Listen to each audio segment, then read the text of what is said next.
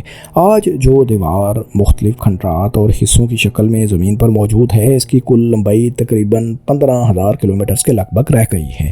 1966 سے شروع ہونے والے چینی ثقافتی انقلاب کے دوران بہت سے مقامی افراد نے دیوار کی اینٹیں اکھاڑ لی تھیں اور انہیں اپنے گھروں وغیرہ کی تعمیر میں استعمال کیا تھا۔ آج یہ دیوار منگولوں کو تو نہیں روکتی لیکن ہر سال 1 کروڑ سے زائد غیر ملکی سیاح اپنی طرف ضرور کھینچ لاتی ہے، جس سے چین سالانہ اربوں ڈالر بناتا ہے۔ یہاں ایک بات اور بھی بتانا ضروری ہے کہ آج جو سیاح بھی چین جاتے ہیں وہ پوری کی پوری ہزاروں کلومیٹر طویل دیوار نہیں دیکھ سکتے۔ در حقیقت ہزاروں کلومیٹر کا حصہ آج صرف ملبے اور کھنڈرات ہی کی صورت میں باقی ہے، جہاں صرف نشانات دیکھ کر ہی اندازہ لگایا جا سکتا ہے کہ یہاں کبھی دیوار موجود تھی۔ آج صرف 700 سے 800 کلومیٹر کی دیوار ہی اچھی اور محفوظ حالت میں موجود ہے اور یہ وہی حصہ ہے جو بیجنگ کے زیادہ قریب ہے۔ دلچسپ بات یہ ہے کہ دیوار کا یہ محفوظ حصہ بھی آج تک اس لیے بچا ہوا ہے کیونکہ 15ویں اور 16ویں صدی میں جب الطان خان اور دیگر منگول حملہ آور دیوار کے کمزور حصوں سے حملہ کرتے تھے تو منگ سلطنت نے بیجنگ کو بچانے کے لیے اس مخصوص حصے کو اور بھی زیادہ مضبوط کیا اور اس کی ری انفورسمنٹ کی تھی۔ آج صرف یہی مضبوط حصے سیاحوں کے لیے اوپن ہیں اور محفوظ بھی ہیں، جبکہ باقی دیوار وقت کے ساتھ ساتھ خستہ حالی کی داستان سنا رہی ہے یا مکمل طور پر ختم ہو چکی ہے۔ دوستو عظیم دیوار چین محض پتھروں اور اینٹوں کا ڈھیر نہیں بلکہ یہ انسانی عزم، زبردست انجینئرنگ، سیاسی تدبر کی ایک کھلی کتاب ہے۔ یہ ہمیں بتاتی ہے کہ بڑی سے بڑی اور اونچی سے اونچی دیواریں بھی آپ کو تب تک محفوظ نہیں رکھ سکتی جب تک آپ کے اپنے لوگ آپ کے ساتھ نہ ہوں۔ دوستو آپ کو تاریخ کے اس عظیم شاہکار کی یہ دلچسپ اور حیران کن کہانی کیسی لگی؟ کمنٹس میں اپنی رائے سے ضرور آگاہ کریں۔ اور اس طرح کی دلچسپ معلومات سے بھرپور ویڈیوز آئندہ بھی دیکھتے رہنے کے لیے بگ سوچو کو سبسکرائب کر لیں۔ شکریہ۔